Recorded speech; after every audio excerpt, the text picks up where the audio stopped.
Hello, I'm Dave, welcome back to D.I.Why. Unfortunately I'm still unable to do any actual DIY or indeed go to work because of my broken thumb, which if you saw the last episode I broke with a hammer about 4 weeks ago now. It's doing okay, but life is boring. Yeah. I was hoping if I ever had this length of time off work it'd be down to a lottery win or something, but sadly it's not. So I've completed Netflix. It's raining outside, it might even start to thunder, but it doesn't matter anyway because I can't do anything. So I'm back in the shed and I'm revisiting the electrics, which I kind of glossed over, rushed by it because I was that obsessed with getting the cladding done and completing the interior. But what I did do is I put in some smart technology, not because I'm a smart man, but because the technology is pretty decent and cheap. You know, there's no point spending millions on these things. If you look about, I tend to go for eBay or Amazon. It's all out there and it's all fairly cheap.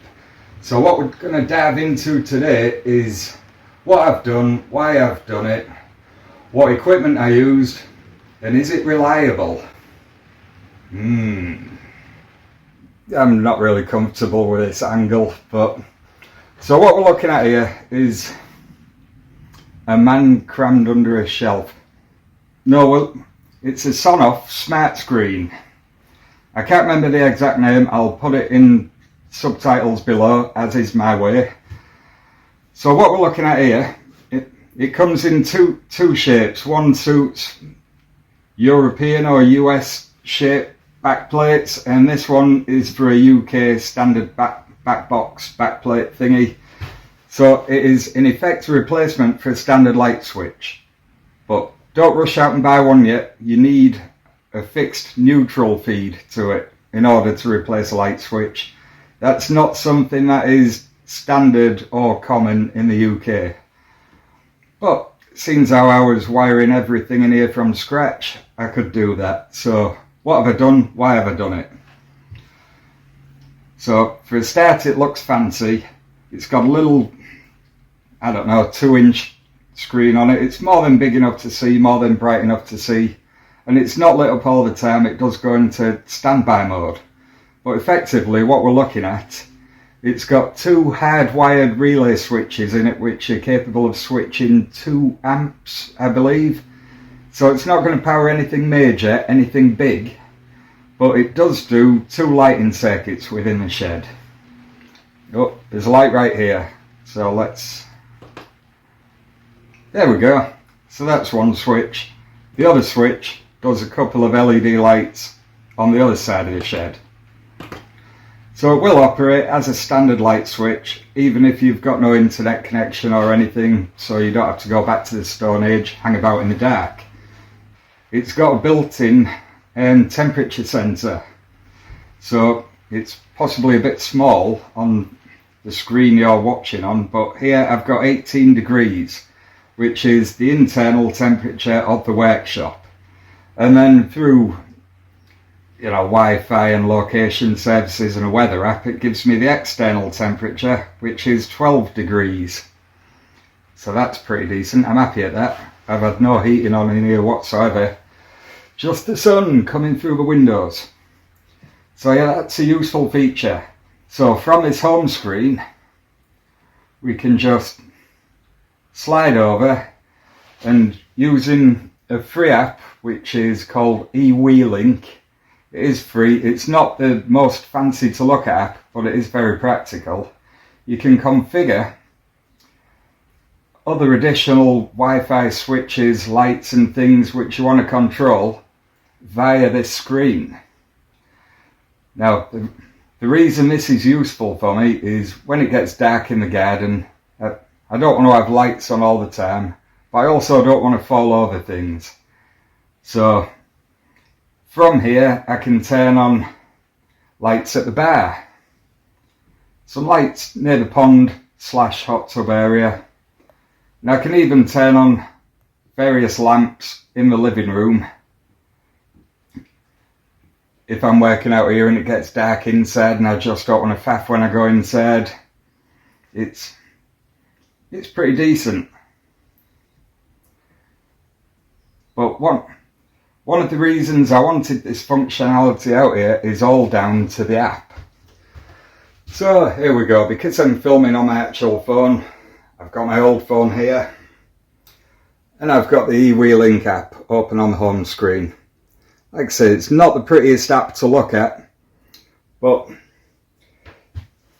the actual hardware I'm using, manufactured by a company called Sonoff, is compatible with Google Home, Amazon Alexa, things like that. So you're not completely bound to using this app if you use the Sonoff platform. I imagine there's other platforms available, possibly cheap, possibly cheaper, but this is just what I've gone with for years, so I'm sticking with it. So we started out originally, you can just see on the wall down here, just a plug-in Wi-Fi socket. We had these in several places in the house, and they are pretty inexpensive, maybe, I don't know, I'll guess at a tenner each. And you plug it in, you connect it to your Wi-Fi, it's fairly simple. Even I was able to do it and I am quite simple. But let's go to, this one normally lives in the kitchen. Oh, you can't even see the lamp it's plugged into. Wi-Fi socket, plugged into a lamp. And we just go on the on the app, kitchen lamp, we can turn it on. And we can turn it off. And I can also do it via the light switch screen thingy, so I don't need a separate phone. But there are several automation features you can do with this. You can have it set to turn on, turn off at a regular time. I tend to have the garden lights come on 30 minutes after sunset and stay on for a couple of hours. Just because I like looking out of the window and it not being pitch black. I do get a bit sad when it's dark. So that is basically your entry level into the world of smart automation. No, smart automation. And that's what we've gone with. We've got several of these throughout the house. They're also, I think they switch 10 amps, so they're pretty good for switching a heater, depending on the size of the heater. You've really got to make sure these things. But I have another thing, it's in the garage, maybe I'll insert some footage. Another Sonoff unit, and it's got a temperature probe built off it, which I actually use to automate the heating in the garage, where I've got my guitars and things and gym equipment. And we just have that set to bring an oil-filled radiator on. When the temperature drops below 8 degrees, we bring it back up to 12. So it is, and also if you know you're going out there and you decide you want to be a bit toasty when you get out there, you just turn it on in advance before you ever leave the one for the house. So smart home automation is absolutely brilliant when done right. And I think done right is subjective according to the person. If there's a point to it and you can do it, then do it. If there's no point to it and you're doing it for the sake of it, however well done it is, it's pointless because you've just caused yourself a load of aggro. So yeah, Wi-Fi plugs, possibly the most easy basic way entry level to it. But what I didn't want is Wi-Fi plugs all over the shed because they don't look great, and I wanted to experiment a little bit. So this is why, if I can, point to the control panel I made. We'll get to there in a second. But first off, I'll show you what this control panel does. If I go onto the app again, we've got workshop sockets. So each of the 4 sockets in here has a Wi-Fi enabled relay unit, which I can operate via the app or via a timer or several preset conditions, can bring them in automatically, turn them off automatically. So I've done there, just turned on the beer fridge. We'll be needing that later. And you can, via the app, call these sockets whatever you like. So you don't have to remember socket 1, socket 2.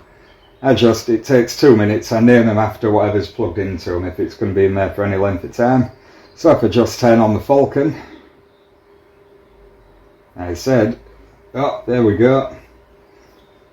The Millennium Falcon lamp is on. And this socket here is already turned on because I'm charging this old phone on it. And down below somewhere, just out of shot. Okay, so down here, I have an oil-filled radiator plugged into another socket. Now I can just turn that on at the press of a button, or on the light switch on the wall, because the good thing with the light switch is even though there's no wiring between the switch and the socket, it's all linked via the magic and witchcraft of the internet. So I can turn on the heater. What I can also do, see now my head's out of, this is a nightmare, I'll just casually burn myself. Why not, eh? Let's turn the heater off for safety. So because the smart screen has an integrated thermostat, it means that I can use it to operate the heater. So if it gets a bit cold in here and I decide I'm coming out here, I can have this heater set to come on at whatever low temperature I want and stay on until it reaches a high temperature and then turn off again. It can just maintain that. I don't have to do anything other than set it up, so that's brilliant. Once the weather gets a bit warmer again, I can unplug the heater, I can plug a fan into that socket, and the same again. I can have the fan come on when it gets above a certain temperature and turn off when it cools down suitably for my delicate sensibilities. So there's a lot of things you can do with home automation which are definitely worth doing. And I have found that this Sonoff unit, it's pretty decent. It's not really put a foot wrong. At first I had trouble with the Wi-Fi dropping out, but that was down to me. I can't blame it on this. I put a Wi-Fi extender in here and it just clashed with the one in the garage.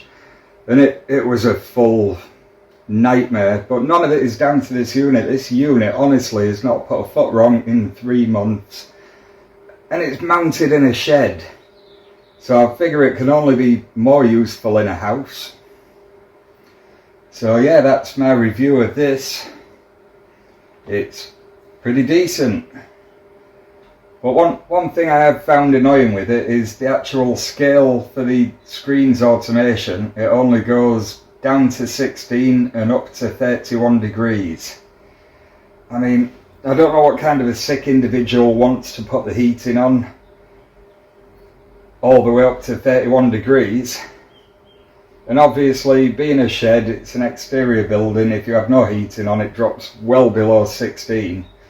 So it would just be nice to have some choices on this scale. You know, if I could configure, because the temperature probe will pick up temperatures below that. It'll go to 0, it'll go to minus something or other. But it just won't let you alter this set of parameters here, where you want to automate between. So you only get between 16 and 31, which is a bit useless really. Although maybe it'll work as part of a sauna, but I'm never going to have a sauna. I spend my life trying not to sweat. It just seems, oh god, I'm rambling. I can't do reviews. This is the nerve centre of the entire operation. So what we've got in here is the TP-Link Wi-Fi booster, which is what I've been using for years, but it turns out having one between the house and the garage just confused everything. And somehow all of this connects to the garage, which is possibly a good 15-20 metres away, so the range on this stuff is pretty impressive. But the nerve centre of it all is this Sonoff 4-gang Wi-Fi smart switch. So I don't know how much of this you'll be able to see on camera, but it's pretty easily laid out. You've got neutrals at the bottom, which are all commoned up. You've got your main live going in, which powers the unit. And then you've got 4 live outputs, which you can use for lights, sockets. They just power my 4 sockets within the shed. You've got 4 buttons on the left. So if your Wi-Fi is down, you can still operate the sockets. Also, in the event of a power failure, via the D.I.Why Link app, you can configure these to activate on power up or remain off on power up if it's something like a heater which you would want to check. I mean, generally as a default I have everything set to stay off in the event of any problem, just for safety. But yeah, so this is, I can't remember what it cost. I want to say about 18 to 20 quid. It was certainly more cost effective to buy one of these units than it was to buy 4 separate Wi-Fi plug-in sockets.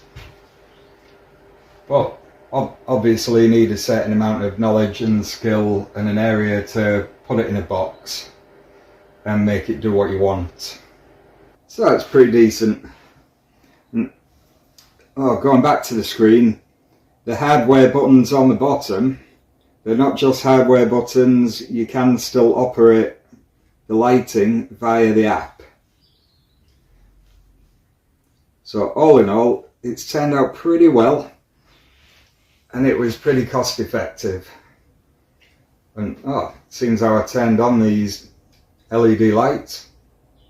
Yeah, cheap. There was about 6 quid each off eBay.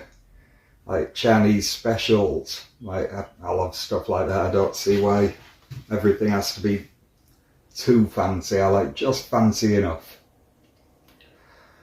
So yeah, hope this made any kind of sense whatsoever to anybody. If you're thinking about some kind of home automation and you look at all of the expensive brands and you think if only it was a cheap one that did the same thing, Sonoff does. I should probably mention I'm not affiliated with Sonoff, I'm not sponsored, I don't make any money, like, ever. If Sonoff want to get in touch and send me some cool stuff, I will do some cool stuff with it. I won't hold my breath, just, yeah, I won't, but if they ever do, Sonoff. And if not, feck off. Yeah, that was abusive. I'm very bored. Oh God, it's been so long since I did anything useful.